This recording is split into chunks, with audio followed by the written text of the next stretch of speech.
I'm your host, Rebecca, and I recap live trials so you have something to listen to while you are creating those masterpieces.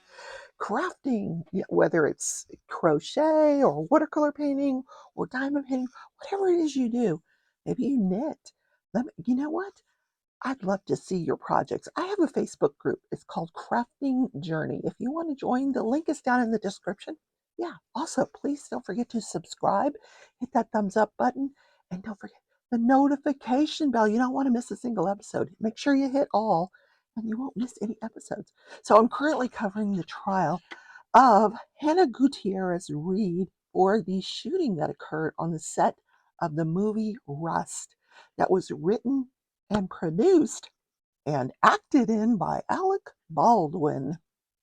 Now, through the testimony that occurred last week, I understand that the script was written by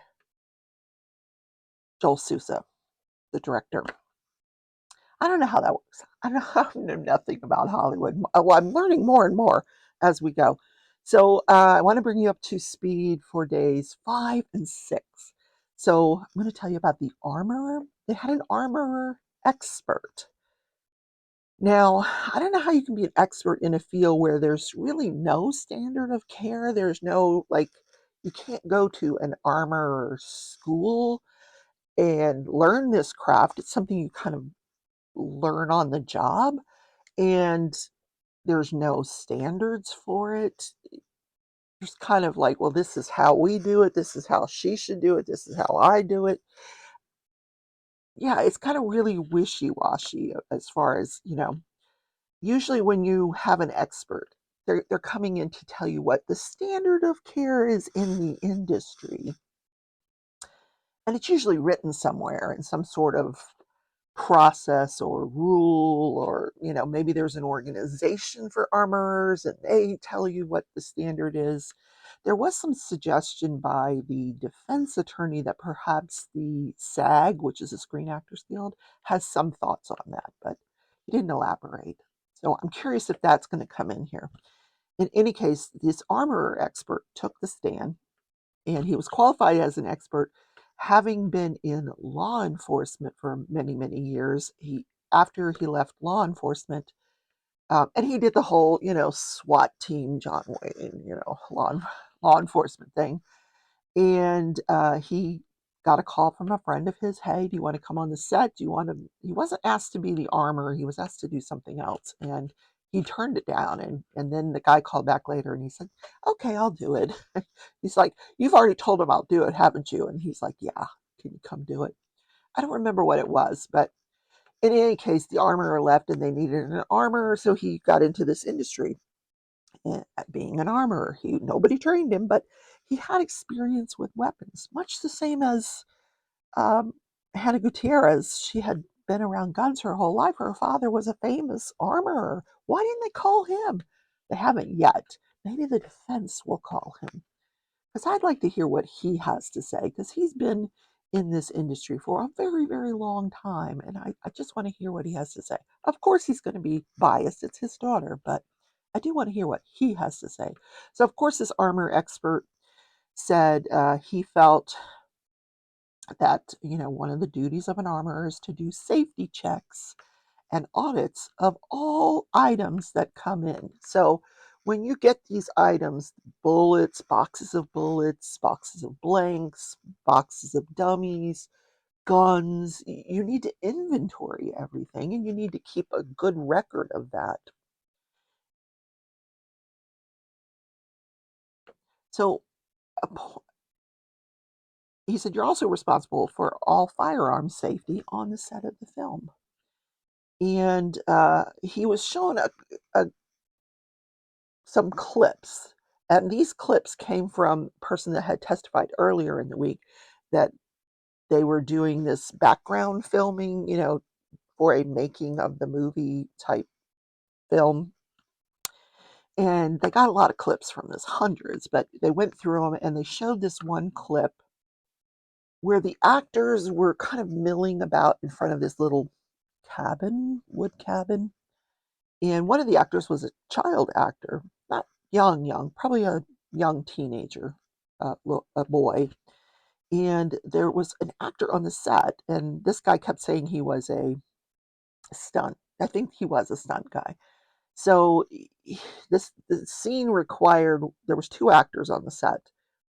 One was a stunt guy. I don't know if the other one was an actor or another stunt guy, but anyway, I don't know. So one of them had a revolver on his waistband during them, this rehearsal and this filming, and the other guy had a long gun, and he's walking around just waving this long gun around. And this expert felt like if they weren't actually filming, like the camera wasn't rolling, she should have gone and got that gun and had it in her possession between takes. And each time you handed the weapon back to the actor, you would do another safety check. Also, he was critical of the way this guy was handling the gun. He says, he's pointing it here, he's pointing it there. I would have taken him aside and just kind of just said, hey, he said, you don't want to call him out in front of everybody, but you take him aside and you talk to him. Then if he's still not listening, then you have him removed from the set. And they're like, well, what if they don't want him removed? And he says, then I'm leaving. I'm not going to be in charge of this. It's I'm in charge of weapons. You can give him a dummy weapon, but he's not going to have any more weapons or he's out of here. Now, I'm not sure Hannah had that kind of, I hate to say because she's a woman and she's probably the only armorer that anybody knows of in the business, that maybe they felt like they could push her around a little bit. One of the film clips that they showed, it was of Alex Baldwin, and he does this whole scene where he's shooting and he's shooting at the camera, which the guy was like appalled that was occurring. And as soon as he gets done with the scene, he jumps up and he goes, okay, one more time, we got to do it again, quick, reload, quick, and so Hannah's running out there trying to reload. And he said, this is when you need to like slow down. When they're speeding you up, you need to backtrack and slow down and make sure that you're not rushing. But I'm not sure Hannah would have, it's Alec Baldwin. You're going to tell Alec Baldwin, no, I'm going to go at my own pace. And then there was one scene where Alec Baldwin, he does the film, he does the shooting, and he grabs the kid, and he runs up into the hills, and as he's running up, the gun goes off again, like it should not have fired, and it goes off, and it was a long gun. It goes off, and you hear him curse. Where was Hannah Gutierrez? I don't know. And why would that if it went off like that, that means there's a blank. Dummies don't have any sound or anything when they go off. But if it went off like it did, that means there was a blank in that long gun. And there was this kid in this scene. And this kid, they knew that they couldn't film with weapons with him because Hannah had asked if she could train him with the weapons, and they said no because of insurance purposes. He's not going to be having any weapons. And Joel Sousa, the director, he does talk about that later during his testimony.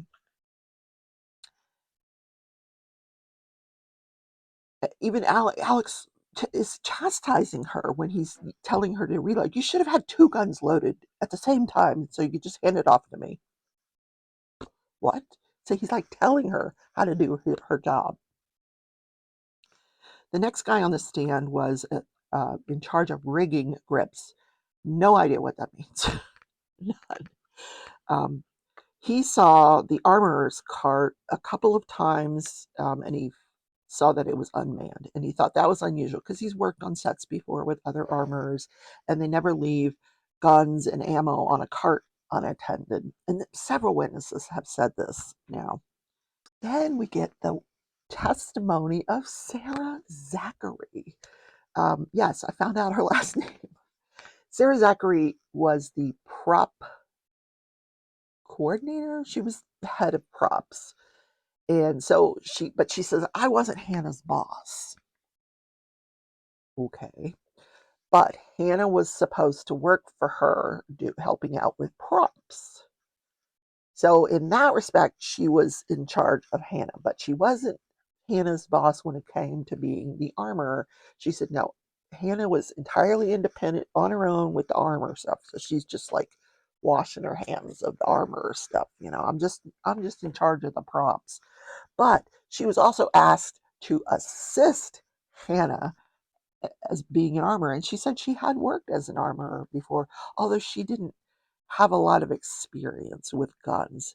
So the guns that they were going to use on the set, she would go back to her friend Seth Kenny, who is her mentor, the owner of the PDQ prop company, where they got a lot of these uh, rounds, weapons and rounds and props from.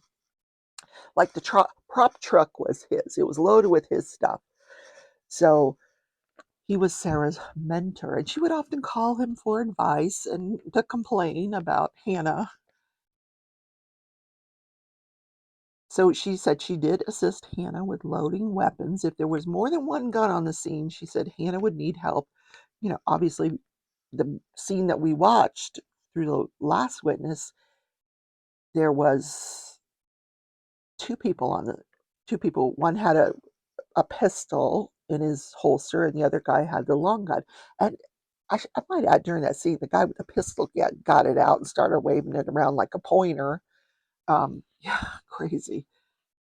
There was even film of Hannah walking around with the barrel pointed up, like she's just walking around with his rifle.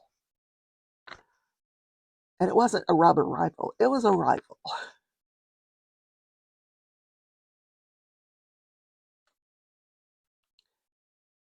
So she mentioned that Hannah had brought the gun belts to the set. Like, this woman was in charge of props, and she brought a lot of them to the set. But Hannah's the one that brought the gun belt props to the set. And when she brought them, they were loaded with dummies. She can't recall if Hannah ever checked them to make sure they were dummies. She doesn't recall checking. She didn't check them. But Alex Baldwin's gun belt was specially made for Alex Baldwin and shipped to the set. So neither of them had any control over Alec Baldwin's uh, gun belt, except to load the dummies into the gun belt. But she could not remember who loaded those dummies into Alec Baldwin's gun belt. Then we talk about when the shooting occurred, and she got a little teary about it, but not overly so. But she said when the shooting occurred, she was standing at the prop cart with the another lady who was a prop assistant when she heard a loud bang. Now they've heard blanks go off, and those sound a lot different than a live bullet.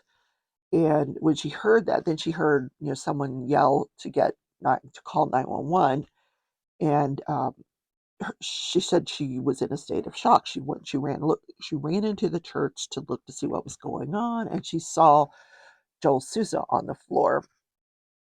Um, and she realized he had been shot. Never saw Helena Hutchins, um, but on that particular scene, there were three people with weapons. Alex Baldwin was sitting in the church pew. Then there were these two actors that were coming in the door of the church pew after him during this scene, and they both had weapons. So Sarah had loaded the two weapons for the two actors that were going in after Alec Baldwin. And Hannah had loaded the weapon for Alec Baldwin with dummies. They're all dummies. So when she realized that someone had been injured, she said she went into a state of shock and panic. Someone handed her the guns that one of the actors handed her the two guns that she had handed to them and said, "Go secure these." So she takes the dummies out of them and throws them away. Well, why'd you throw them away? I was in a state of panic. I was in shock. I threw them away. She didn't throw the ones away that were in Alex Baldwin's gun. Hannah came out um, with that gun, and she emptied the dummies onto the cart. So she didn't throw away those dummies. She threw away the ones from the other two actors' guns. Then somehow, in her state of shock and panic, she makes a phone call to her mentor, Seth Kinney, who now is in a state of panic as well. Because, this is his prop that has gone wrong. So she said she did check the box of dummies, and by shaking them, not shaking the box, but she would shake each one. And she later told, a few days later, we know that she went to Hannah's hotel room and she told Hannah, I checked the box and more than half of those were live. So now she's on the stand and she's saying, no, I misunderstood. She goes, when I shook that, she goes, I was very upset, and several of them I didn't hear anything and I just assumed they were live rounds because I was so upset. But now retrospectively I realized some of the dummy rounds could have had holes in them and I wasn't looking for the holes. But I did see a couple that had silver primers on them. Now, who told her to say that? How do you remember that? Because it's been 2 years. I don't remember that.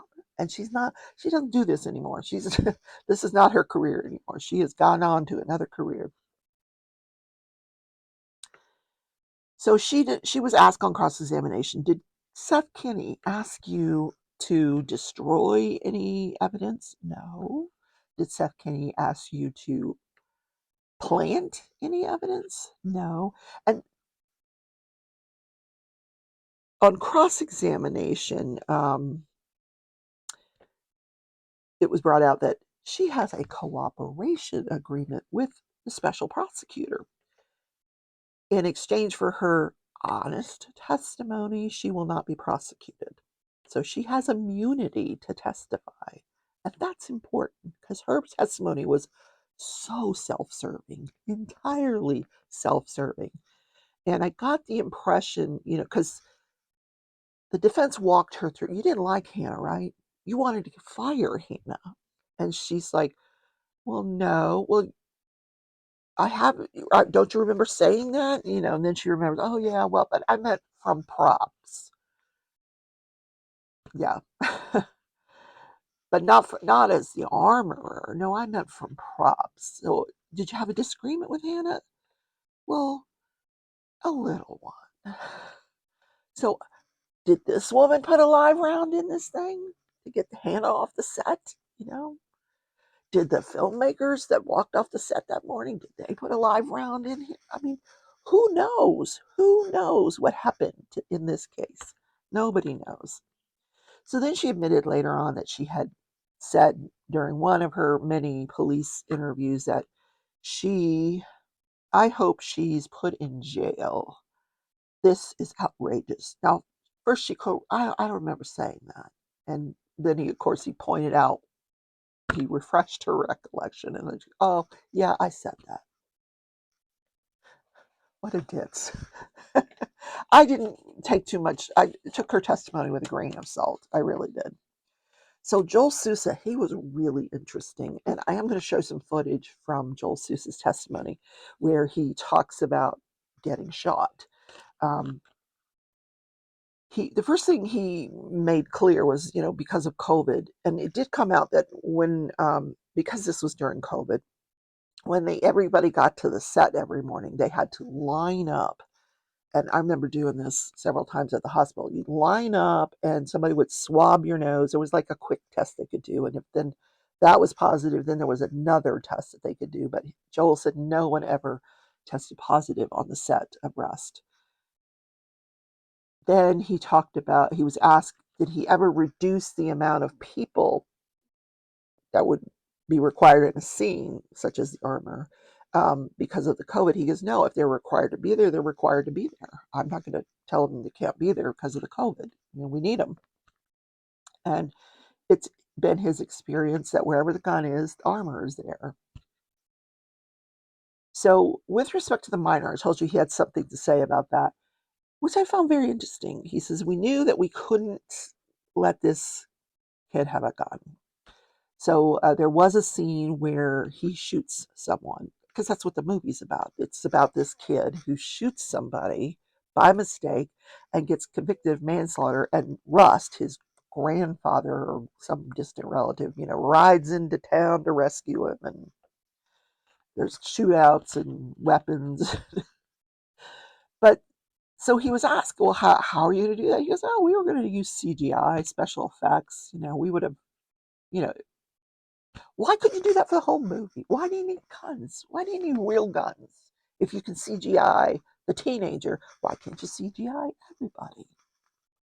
Virtual reality, hello. What is that now? That's AI. Come on, you don't need guns on the set. You don't need an armor. They all want to go out and play cowboys and Indians or something. I don't know, like the 2-year-olds. Anyway, and he mentioned that when all was said and done. Well, let me show the film first. Here's him describing what happened that day. The side of the camera to at least see that, to see what it was looking like. But I never even got a look at that. Group kind of hovered around where he would be sitting in the pew. I just couldn't see him. I'm not the tallest guy in the world. And so what I wanted to do was get up behind Helena to try to sneak a look over her. And there's a little tiny monitor on the side of the camera to at least see that, to see what it was looking like. But I never even got a look at that. Okay. So explain to us when you're going into the church and why and what you do and what happens. So I went inside again to try to see what the angle was. There were a lot of voices. I heard Alex's voice. I heard Helena's voice. Everyone's sort of talking at once. I don't have a clear memory of how long I was standing behind her. I know I got up behind her just to try to see on the monitor, and there was an incredibly loud bang that was not like the half and quarter loads you hear on a set. Those are they're loud poofs and pops. This was deafening, and it felt like somebody had taken a baseball bat to my shoulder. I remember that distinctly, and sort of stumbling back and shouting. I don't remember exactly what I said. Were you able to see Ms. Hutchins at that time? I did.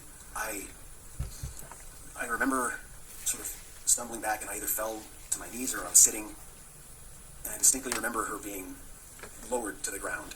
People had her sort of by either side, and I still didn't quite know what had happened. Nothing made sense. I remember initially thinking she'd been startled by it, and they were sitting her down as a result, and then I saw the blood on her back. And to the best of your recollection, what happened after that? They got very chaotic. I remember them laying me down. I remember them laying her down next to me, although we were sort of facing in opposite directions. My head was this way, her head was that way. I remember a lot of panic. I still just couldn't figure out what had happened. I thought, was there something that had been stuck in the barrel that came out? But just nothing made sense. I remember our dolly grip, Ross, coming to sort of grab me and trying to call me, and then Matt Hammer came in, and between the two of them, I remember they sort of tended to me and were pulling out and just trying to find out where there was a hole. Do you recall, Mr. Souza, at any point in time, during that general time after the gun went off, having any kind of an interaction with Ms. Gutierrez? I remember at one point looking up and her standing there with another person or a few other people, and she looked distraught. And I remember her saying, I'm sorry, Joel, and I remember somebody just screaming at her, and they just ushered her out. Okay. At some point in time, were you taken from the scene? Yeah, it's funny, when I hear later about how long we laid there, it felt like 5 minutes. And I remember looking over and her looking back at me. She had the biggest brown eyes I've ever seen. And then, I don't remember who they took out first. They put me on some kind of stretcher and rolled me out. And where did they take you? They told me they were going to take me to they were going to take me to the hospital, and I kept begging them to take me where she was, but they said they couldn't, and that they would later. And they eventually took me to, I think it's Christus St. Vincent, I think that's what it's called, in Santa Fe. And when you were at the hospital, did you have an understanding that you had been actually shot by a bullet? No. I mean, I knew something got me, but they kept talking about this bullet, and it could not compute for me. I just kept saying, you don't understand.